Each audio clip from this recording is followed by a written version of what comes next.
はい、今回はストームクルーザーを改造していきます。もともとはシャイニングスコーピオンがベースで、フロント周りやウィングとか形が変わっているところもあるんですが、ざっくり言えば肉抜きとシャシがスーパー X に変更されたシャイニングスコーピオン TRF っていう感じのマシンになっています。ボディカラーも白から青に変わっていますね。第二次ブームのかなり終盤になって登場したマシンで、僕は第二次ブームの中でも後発だったこともあって、知っている範囲にかろうじて入っていますが、時期によってはレッツエンドゴー世代でもこのマシンを知らないっていう方は結構多いかもしれないですね。シャイニングスコーピオンは以前にチャンネル内で作っているので、それと似たような完成にならないように、こちらでは台形ホイールを合わせていきます。フロントカウルは台形タイヤだと干渉するので、それに合わせてホイールアーチを削る作業からスタートしていますね。ボディがスーパーワンシャーシ由来っていうことで、サイズの大きいシャーシに乗ると、長さとか幅が余ったりして、こういうシャーシが見えやすい箇所が出てくるんですね。そういう時にシャーシの細部とか A パーツを塗装してシャーシ側を見せに行くっていうことを僕の場合やることが多いんですけど、今回そういうシャーシが見える部分を覆ったり隠したりして、こう寂しくなっているようなところにパーツを追加していく方向でいきたいと思います。こういうちょっとしたパーツをプラ板で組んだりとか、他のマシンからパーツをもらってきたりとか、一昔前のグレードアップパーツを追加したり、この後も出てくるんですけど、このパーツをつければ、こういう形になりそうみたいな感じで、完成シルエットを想像しながら見てもらえたらいいかなと思います。あと、初めから肉抜きされているボディなので、それを活かす形で今回穴開けの作業はほとんどしていません。ファイターマグナムとかサイクロンマグナム TRF あたりと比較して細々と肉抜きされているのもこのマシンの特徴ですね。8mm のプラ板で作ったこのフィンのパーツはボディではなくってシャーシ側のフロントバンパーに貼り付けるつもりでいます。本当に簡単なパーツなんですけど、隙間を埋めつつシャイニングスコーピオンにはないアクセントとしてさりげない変化を狙っての追加パーツですね。サイドにはレーザーギールの GT パーツをもらってきています。このパーツファントムブレードを作った時にも使用しているので、結構前の動画だと思うんですけど、ファントムブレードにつけるとこういう感じになるっていうのが、もし気になる方はそちらも覗いてみてください。あと先ほども言った、追加するグレードアップパーツっていうのがスライドダンパーのハイマウントタイプのものですね。スライドダンパーの中でも旧型なんですけど、当時これをあえてフロントにつけるセッティングにはまっていて、後にフロント用のスライドダンパーっていうのも発売されたんですね。ただこっちはローラー用のネジ穴が貫通できるっていうメリットがあったので、FRP とか使って多少無理してもこれをフロントに持ってくるっていうのがマイブームだった時期があったんですね。そういう思い入れもあって選んだパーツで、今回は普通にハイマウントローラーとして使っていますが、おかげで大きなウィングのような役割でボディを長くとか大きく見せる点で貢献できているかなと思います。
これまでもたびたびマスキングテープを使ってエッジとか肉抜きの縁の部分の細い塗り分けをしてきたと思うんですけど、今回こういう感じでナイフの刃を立てて少しずつ撫でて、塗装を削いで成型色を出すことで細い線を作っています。塗ったり貼ったりの手間がなくなる分、手軽に塗り分けることのできる方法で、当時の改造カタログとかコロコロコミックで紹介された作例を見ていても、こういったやり方で塗装されたマシンも見つかりますね。ただ今回の場合、黄色をきれいに発色させる目的で白いサーフェイサーを挟んでいるので、よく見ると青と一緒に少しだけ白も覗いているんですね。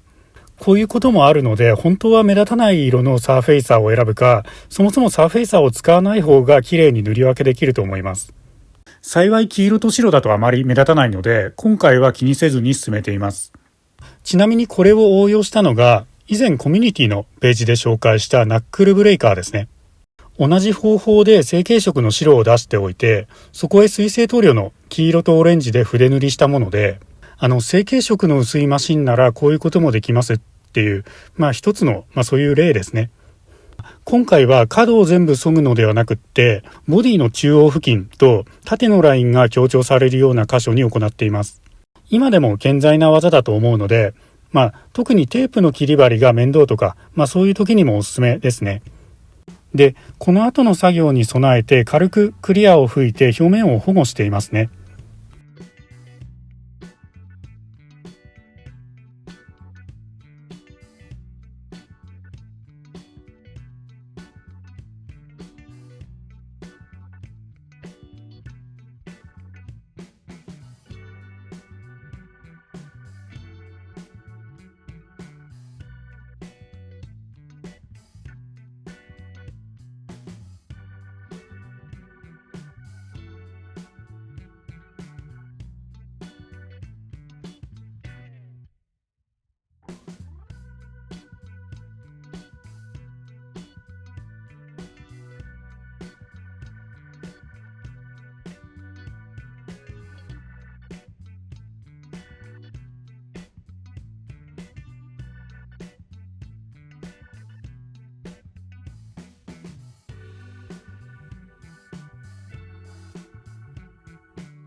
ホイールの筆塗りとクリアは水性塗料で、ボディはデカールを貼り付けてからラッカークリアを重ねて吹いていきます。